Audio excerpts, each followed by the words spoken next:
Complete metric spaces का ये 9th video है। इसमें हम लोग कैंटर्स इंटरसेक्शन थ्योरम का प्रूफ पढ़ेंगे। ये प्रूफ काफ़ी लेंदी है, इसलिए हमने शुरू का इतना हिस्सा इसमें लिख दिया जितना बोर्ड में स्पेस था। इससे काफ़ी समय बच जाएगा, 8-9 मिनट तो बच ही जाएगा। 11 सितंबर से हमने वीडियो अपलोड करना शुरू किया था। आज 25 मई है और हमारा ये 498th वीडियो है, 498वां। Statement: A metric space XD is complete if and only if every decreasing sequence of non-empty closed sets whose diameters tend to 0 has a non-empty intersection. Decreasing sequence का मतलब जब हम रियल नंबर का sequence पढ़ेंगे तो हर term एक real number होगा, तो हर टर्म के बाद वाला टर्म छोटा रियल नंबर हो जाएगा, उसके बाद और छोटा रियल नंबर, उसके बाद और छोटा रियल नंबर। सेट्स का सीक्वेंस अगर है तो पहला टर्म से छोटा होगा दूसरा टर्म। इसका अभिप्राय क्या है कि पहला term is super set of दूसरा टर्म, दूसरा term is super set of तीसरा टर्म। ए नेस्टिंग सीक्वेंस इसको बोलते हैं। पहला सेट बड़ा है, उससे छोटा दूसरा, पहला वाला सेट माने पहला टर्म, फर्स्ट टर्म से छोटा दूसरा टर्म है तो उससे छोटा, छोटा से मतलब सबसेट होना।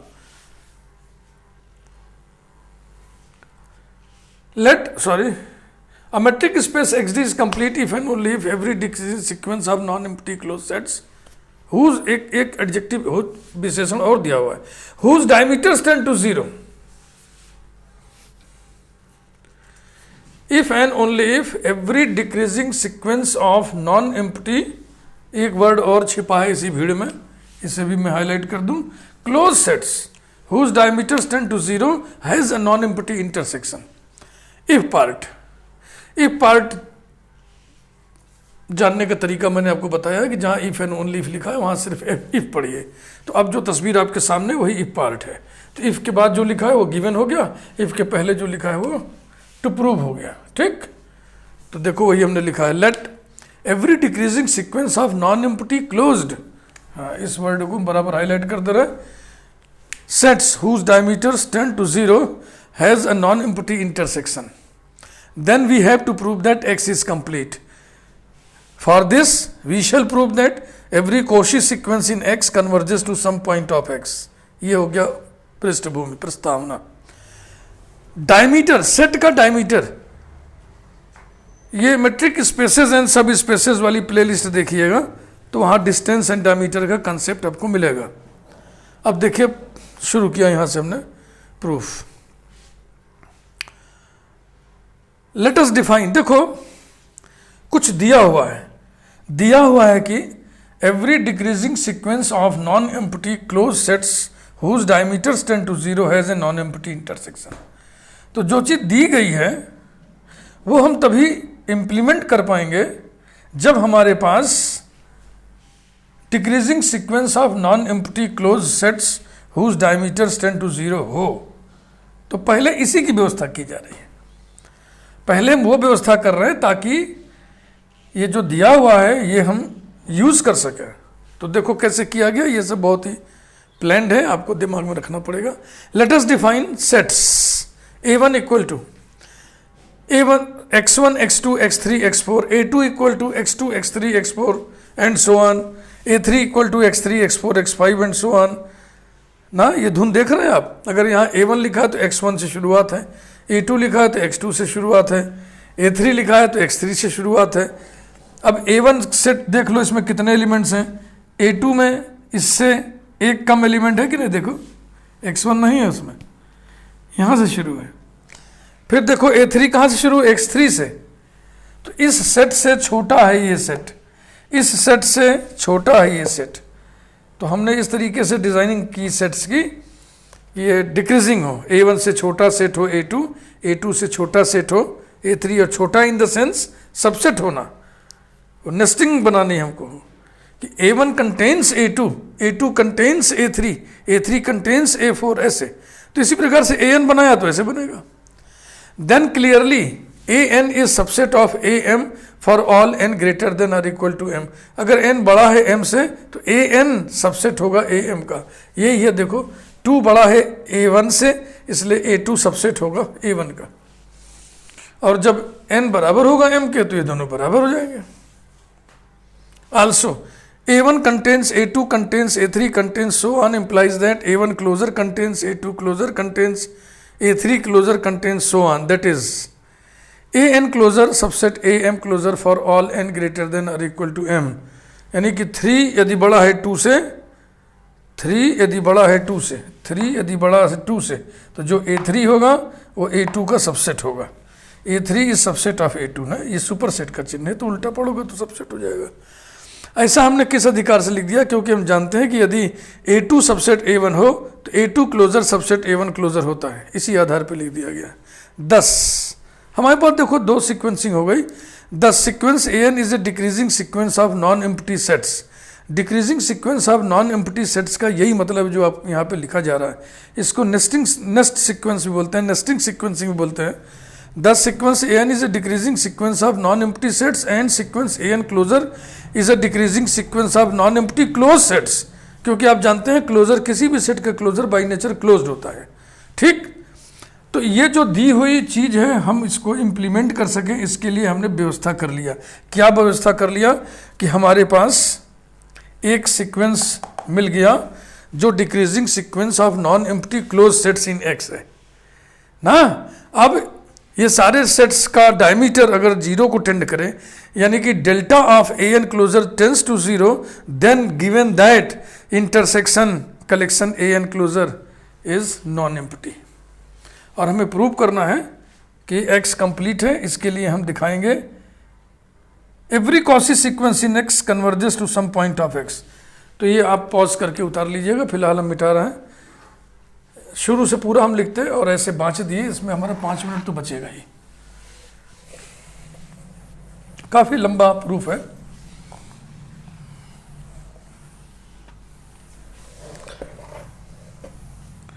कुछ यहाँ समझिए और कुछ आप नोट्स बना के फिर समझिए, तभी ठीक से बात समझ में आएगी। पैराग्राफ चेंज कर रहे हैं।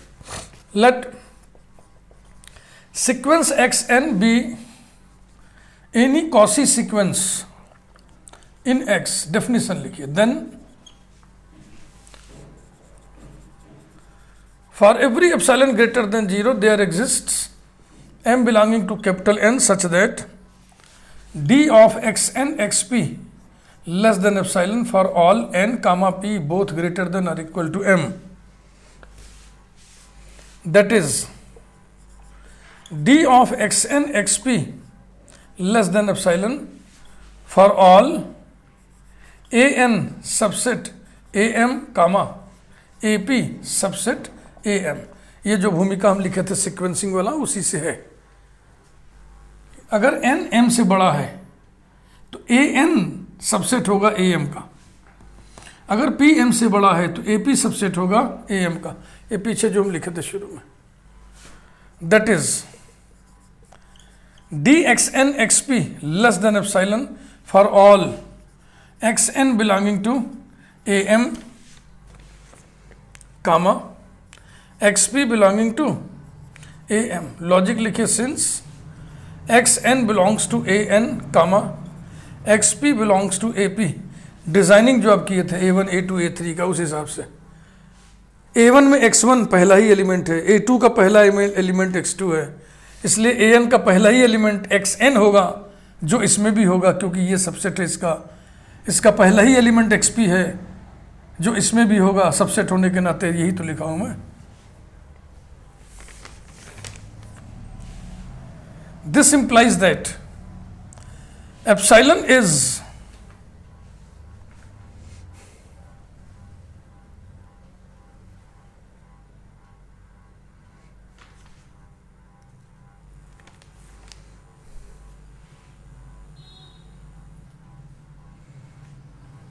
थोड़ा हम दूसरा, एक दिमाग में एक तरीका था तो अभी अचानक मन कर रहा है कि वैसे नहीं वैसे तर्क गढ़े हैं।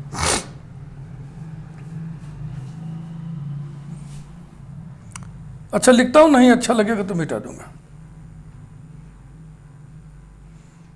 implies that each element of the set curly bracket dxn xp such that xn xp both belong to am is less than epsilon, is less than epsilon। जिस सेट का हर एलिमेंट एप्सिलॉन से छोटा है उस सेट का, देखो इस set में जो एलिमेंट्स हैं वो सब मैट्रिक्स हैं, समझ रहे हैं ना। और कैसे मैट्रिक्स हैं? ए एम के पॉइंट्स को ले करके ये बनाया गया है। तो इसमें अगर दोनों पॉइंट ए एम का एक ही ले लेंगे तो जीरो भी आएगा और सारे पॉजिटिव आएंगे। So this is the set of non negative real, set of non negative numbers. इस सेट का हर एलिमेंट, यही तो ऊपर लिखा देखो, हर एलिमेंट एप्सिलॉन से छोटा है तो इसका जो सुप्रीमम होगा एप्सिलॉन से छोटा होगा। हर एलिमेंट एप्सिलॉन के बाईं तरफ है तो जो सुप्रीमम होगा वो एप्सिलॉन के दाहिने नहीं चला जाएगा। सुप्रीमम या तो एप्सिलॉन होगा या तो एप्सिलॉन से छोटा होगा। तो इसको लिख दीजिए supremum curly bracket d x n x p such that x n comma x p is less than epsilon. और यही डेफिनेशन होता है डायमीटर का। इसको हम लिखते हैं डेल्टा। ये यहाँ देखो लिखना भूल गए, belonging to A m less than epsilon implies that delta of am is less than epsilon। Also, for all n greater than or equal to m, an is subset of am implies that delta of an is less than या equal to delta of A m. छोटा set का diameter कम होगा बड़े वाले set के मुकाबले।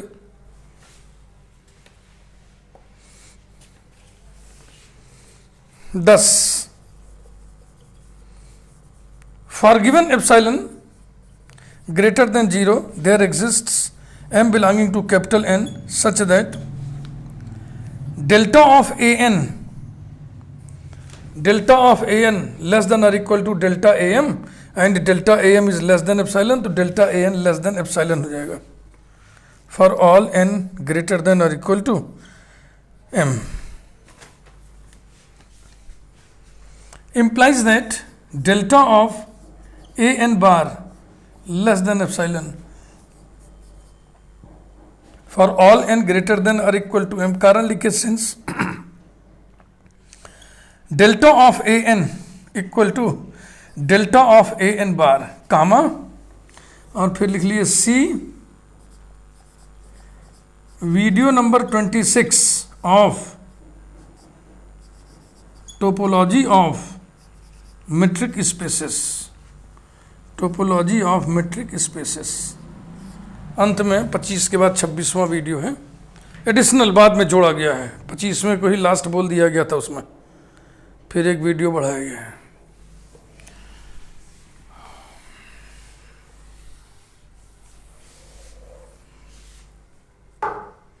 इसका मतलब क्या हुआ? इसका मतलब ये हो गया कि delta A n bar tends to 0, that is delta A n bar tends to 0 as n tends to infinity. Therefore, sequence a n bar is a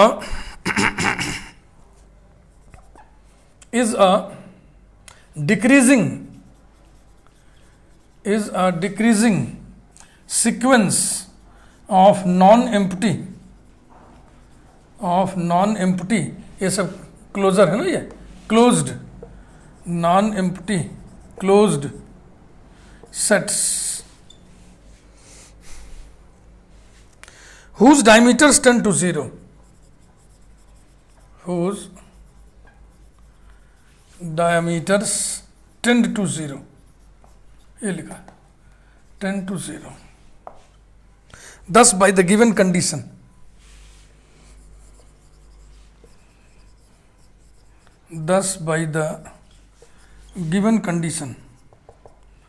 intersection n varies from 1 to infinity, collection a n bar non-empty not equal to phi. Non empty intersection है, इसका मतलब कम से कम एक element तो होगा ही होगा. चलो हम मान ले रहे हैं x इसका एक एलिमेंट है.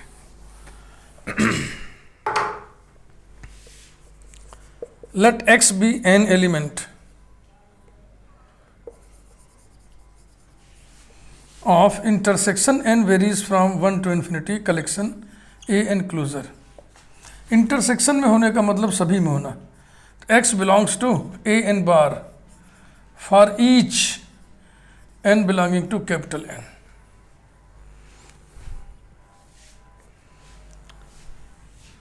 Implies that x belongs to a m bar for n equal to m. हमने n की एक वैल्यू ले लिया m, इसे हम नंबरिंग कर दें 3.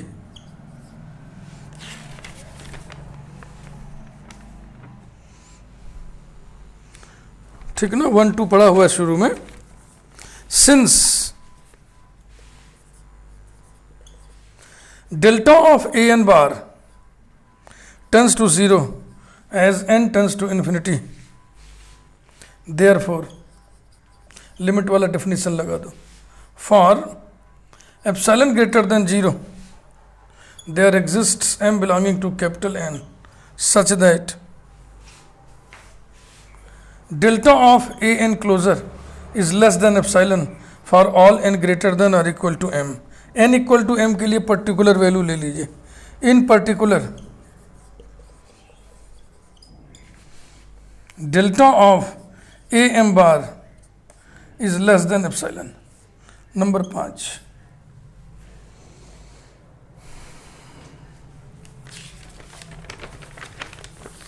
Now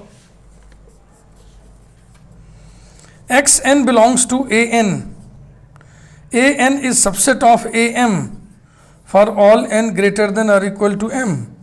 Implies that xn belongs to am और am सबसेट होगा am बार क्लोजर का for all n greater than or equal to m. Since a is subset of a closer. इसके बाद एक लाइन और इसी में बढ़ाना हमको, किसी तरह लिख लिया जाए. Implies that xn belongs to a m closer for all n greater than or equal to m. Number 6. अब 3 और 6 को मिलाना है. ले 3 के बाद 4 कहाँ गया? इक्वेशन नंबर 4 कहाँ गया? 4 a n bar less than epsilon वाला है, ये वाला, ये नंबर 4. तो 3 और 6 को देखें. a m बार में 2 एलिमेंट है, एक x में और एक xn है. For all n greater than are equal to m. तो लिखिए फ्रॉम 3 and 6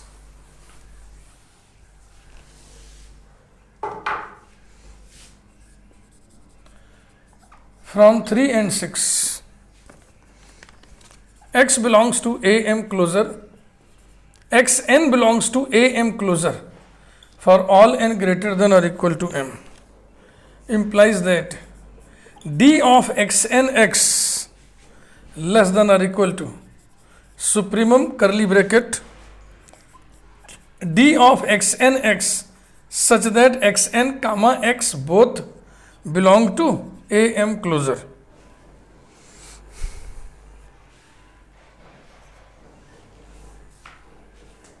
ये तो आप समझ रहे हो. देखो, यह एक ऐसा सेट है जिसके एलिमेंट्स ऐसे हैं और वो एलिमेंट इस सेट के सुप्रीमम से छोटा होगा.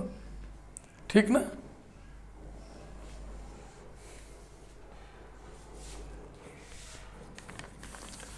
और ये जो है, ये क्या चीज है? This is equal to, this is equal to, या यहां लिख देना है, this is equal to diameter of A m bar. Diameter of A m bar is less than epsilon. ये हो गया लेस देन एप्सिलॉन बाई 5. ऐसा. तो d x n x less than epsilon, therefore d of x n x less than epsilon for all n greater than और equal to m. अब definition अगर आपको याद हो तो आप तुरंत लिख देंगे, and so sequence x n converges to x comma, x किसका एलिमेंट आपको ध्यान होना चाहिए, where x belongs to intersection n varies from 1 to infinity collection A n बार, यही था ना। हाँ, और ये प्रॉपर सबसेट है एक्स का। Sequence x an any Cauchy sequence in x था। तो अब समराइज करिए, एक पार्ट हो गया। 10 every Cauchy sequence x n in capital x converges to x, converges to a point x of capital X, and so capital X is complete। ये रहा इसका जो है प्रूफ। एक पार्ट हुआ, अभी एक पार्ट हुआ, मैं हट जा रहा हूं, आप देख लो। उतार अगर नहीं पा रहे हो तो आप पॉज करके बाद में उतार लेना, मैं मिटा रहा हूं। अब ओनली पार्ट, प्रूफ काफी भारी है।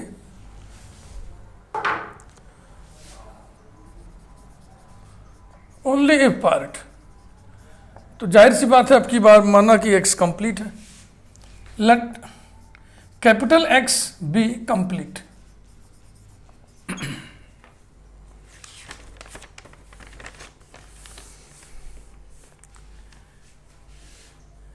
Late sequence capital Fn be a decreasing sequence, be any लिख दो, be any decreasing sequence of non-empty closed sets, non-empty closed sets where bracket में लिखना चाहेंगे हम या लास्ट में लिख देंगे आप, क्लोज सेट्स हुज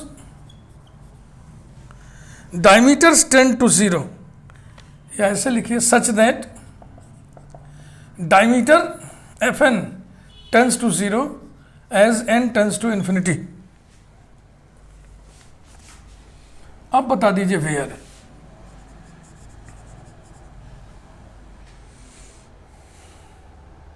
ना कोई जरूरत नहीं, बस ऐसे। Then we have to prove that intersection n varies from 1 to infinity collection F n is non empty.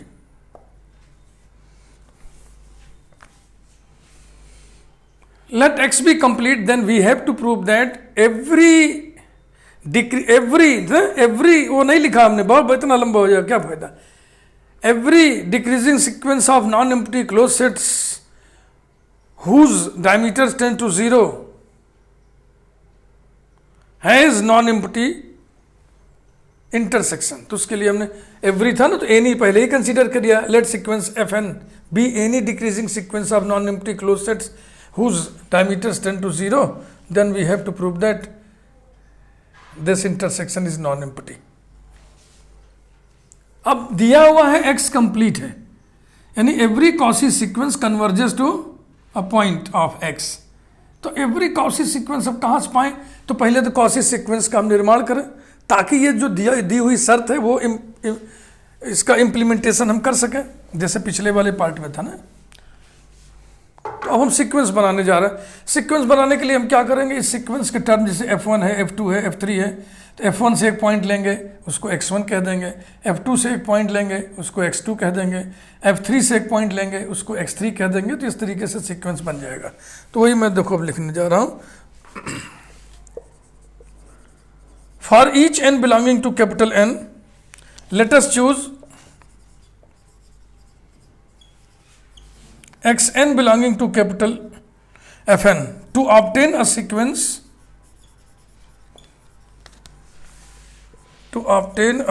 sequence, sequence xn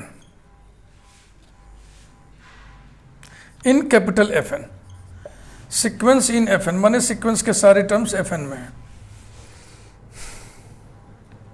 now delta Fn tends to 0 as n tends to infinity implies that for every epsilon greater than 0 there exists m belonging to capital N such that delta of Fn less than epsilon for all n greater than or equal to m. In particular, n equal to m के लिए एक result लिख लिया, delta of F m is less than epsilon, और इसकी numbering कर दें.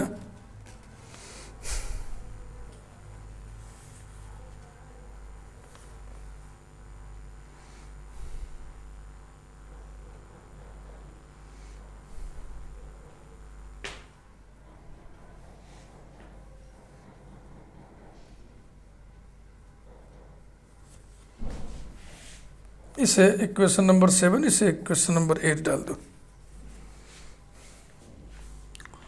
इतना फिर हम हट जा रहे हैं. आप देख लीजिए पूरा, पॉज करके उतारिएगा. मैं मिटा रहा हूँ क्योंकि हमें जगह चाहिए, इतने में काम नहीं चलेगा.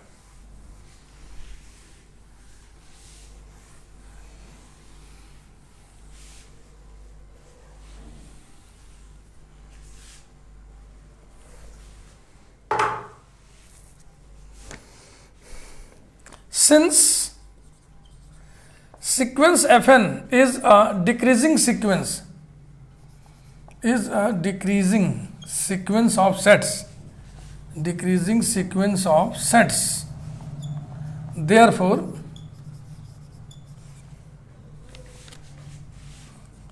Fn is subset of Fm for all n greater than or equal to m, and Fp is subset of Fm for all p greater than or equal to m, implies that xn comma xp belonging to Fm for all n comma p greater than or equal to m. Logic लिखिए, since xn belongs to Fn comma xp belongs to Fp by 7. ऐसा कहाँ है? 7 में ये कहाँ लिखा है? बस इसको ऐसे ही लिख दो. 7 वो जो आप सीक्वेंसिंग किए थे ना, कि F1 से X1 ले लें, F2 से X2 ले लें, तो Fn से क्या लिया होगा आपने? Xn, और Fp से क्या लिया होगा? Xp. वो चीज है भाई. इतना लिख देना काफी, समझ में आ रहा जी. आगे बढ़ते हैं.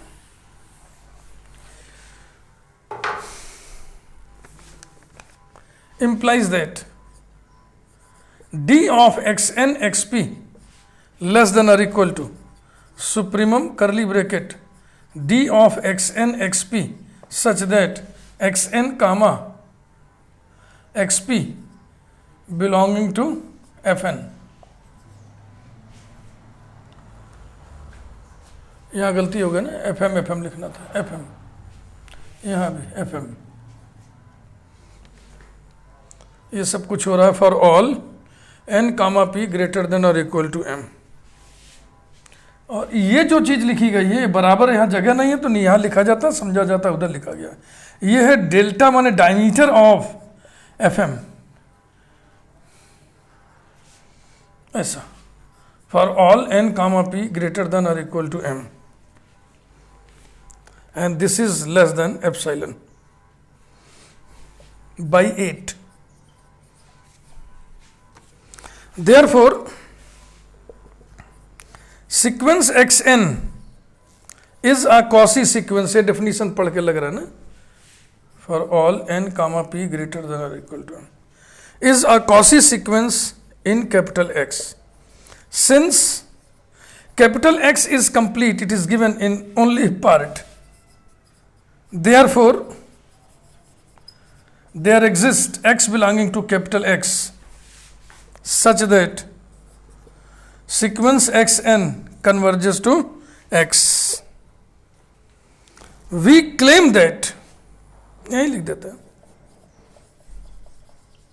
क्लेम कर दिया हमने, वी क्लेम दैट कि ये जो X है पॉइंट ऑफ कन्वर्जेंस, यही उस इंटरसेक्शन में है.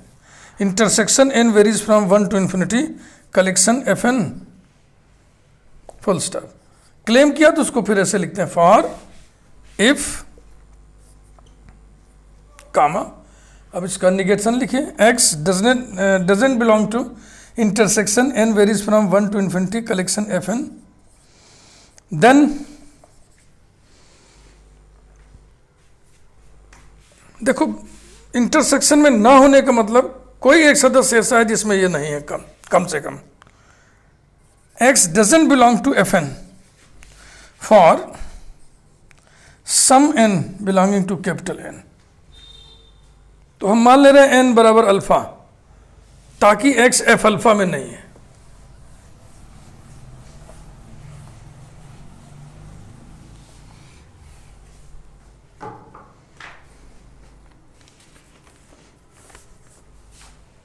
Let n equal to alpha be such that X does not belong to F alpha. Now d of X F alpha, ये है distance of a point from a set.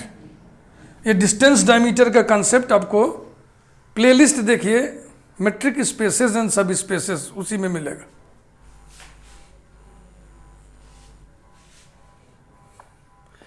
इसको लिखते हैं infimum curly bracket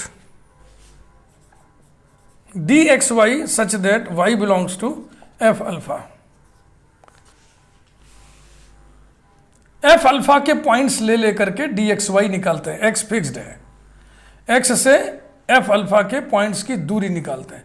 चूंकि x F alpha में नहीं है, इसलिए वाई की जगह पे कभी आप एक्स नहीं ले पाओगे, यानी आपको डी एक्स एक्स जैसा नहीं मिल पाएगा, यानी आपको जीरो नहीं मिल पाएगा, यानी इस सेट में जीरो नहीं होगा. फिर कौन होगा? सब पॉजिटिव नंबर्स होंगे. तो इन्फिमम भी पॉजिटिव हुआ, इसको हम लिख दे रहे हैं ग्रेटर देन जीरो. इसको हम मान ले रहे हैं small r. Let d of x F alpha. देखो इसका कंसेप्ट आपको हम समझा देते हैं. मान लो कोई सेट ए है और बाहर एक पॉइंट एक्स दिया हुआ है, तो आपको d डिस्टेंस लिखते हैं और डायमीटर को डेल्टा लिखते हैं. x और a निकालना है, माने इसका इस सेट से दूरी निकालना है. तो इसमें जितने भी पॉइंट्स है, समझ रहे हो ना, x से सबकी दूरियां हम नापेंगे, माने मेट्रिक निकालेंगे, सब मेट्रिक निकालेंगे. इन मेट्रिक में जो सबसे छोटी होगी, यानी मेट्रिक्स का सेट बनाएंगे, उसका जो इन्फिमम होगा वही डिस्टेंस होगा. जाहिर सी बात है, जो सबसे डिस्टेंस कम होगा ना वही तो लिया जाएगा. दूरी माने शॉर्टेस्ट दूरी होती है ना, डिस्टेंस माने शॉर्टेस्ट डिस्टेंस. तो ये कॉन्सेप्ट था distance of a point from a set. Let d x F alpha equal to small r, जो कि जीरो से बड़ा है. देन आर किसको माना आपने? इस सेट के इन्फिमम को ना, इसी को तो माना है. ये क्या चीज़ है? इस सेट का इन्फिमम है. किसी सेट का इन्फिमम आर है, तो ये जो इन्फिमम है सेट के हर एलिमेंट से छोटा होता है. या यूं कह लें कि सेट का हर एलिमेंट इन्फिमम से बड़ा होता है, यानी कि d x y greater than और equal to r for all y belonging to F alpha.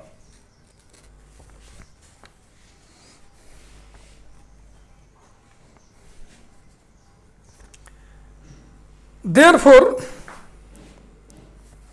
f alpha intersection open sphere S x r by 2 is empty. अब ये सडनली हम लिख दिया, आपके सिर के ऊपर से निकल जाएगा. जिसी को हम फिगर बना के समझा देंगे ज्योमेट्रिकली तो आपके समझ में आ जाएगा. चलो सेट बनाया हमने एफ अल्फा, और बाहर एक पॉइंट है एक्स, और इसमें जस्ट ये पॉइंट जो है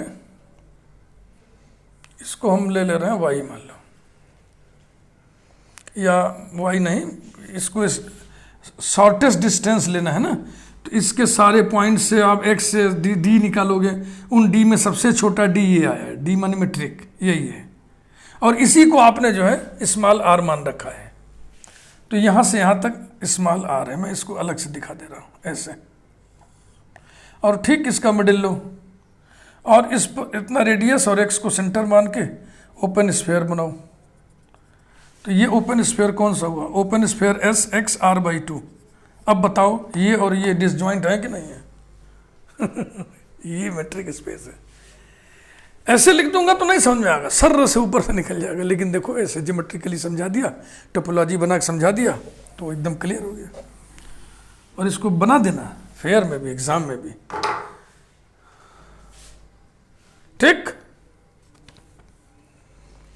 now n greater than alpha implies that fn is proper subset of f alpha, implies that xn belongs to f alpha। क्यों भाई? since xn belongs to fn, वही जो आप निर्माण किए थे सीक्वेंस का, सीक्वेंस xn, तो x1 लिए थे आप f1 से, x2 लिए थे f2 से, तो xn कहाँ से लिए होंगे? fn से। तो xn fn में है तो वो किस में हो गया? f अल्फा में भी हो गया। अब f अल्फा में है तो फिर इसमें नहीं है। xn doesn't belong to open sphere s x r by 2। अब बिना ज्योमेट्री के कहाँ ऐसे कैसे दिमाग में आएगा कि हम इसके बाद ये स्टेप लिख देना? तो ये सब जितने भी नेम्ड थ्योरम होते हैं उनके प्रूफ स्पेशली प्लान्ड होते हैं, वो प्लानिंग पूरी होती है उसकी, वो आपको दिमाग में रखना पड़ेगा, उसकी एक स्ट्रेटजी होती है। xn इसमें होता तो d x n x less than are equal to r by 2 होता, नहीं है तो ग्रेटर देन r by 2 होगा। implies that d of xn x is greater than r by 2, which contradicts the fact that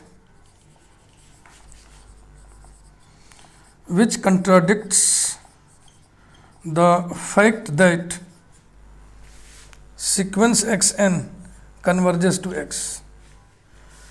क्योंकि sequence xn converges to x का मतलब ये हो गया कि dxnx ना tends to 0 as n tends to infinity. यहाँ क्या है? यहाँ dxnx r by 2 से बड़ा है। r by 2 is a positive number, r by 2 is a positive number, dxnx किसी पॉजिटिव नंबर से बड़ा है। पॉजिटिव नंबर माने नंबर लाइन पर 0 से दाहिने, उस दाहिने से भी बड़ा है, उधर है, तो 0 को कहाँ टेंड करेगा? dxnx 0 को कभी नहीं टेंड करेगा, n टेंस टू इन्फिनिटी हुआ करे। इसका मतलब सीक्वेंस xn x को कन्वर्ज नहीं होगा। ये रिजल्ट इसको कंट्राडिक्ट कर रहा है। इसका मतलब जो आप माने थे, आपने जो क्लेम किया था वही सही है। आपने क्या क्लेम किया था? आपने क्लेम किया था कि x belongs to the intersection. तो इसके बाद फिर अब जगह नहीं है तो मैं ऊपर मिटा के लिख दे रहा हूं 2 लाइन और।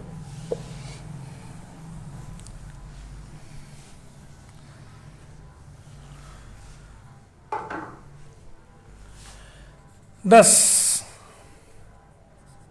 x belongs to intersection n varies from 1 to infinity collection fn. That is, intersection n varies from 1 to infinity collection fn not equal to empty set। यही प्रूव करना था।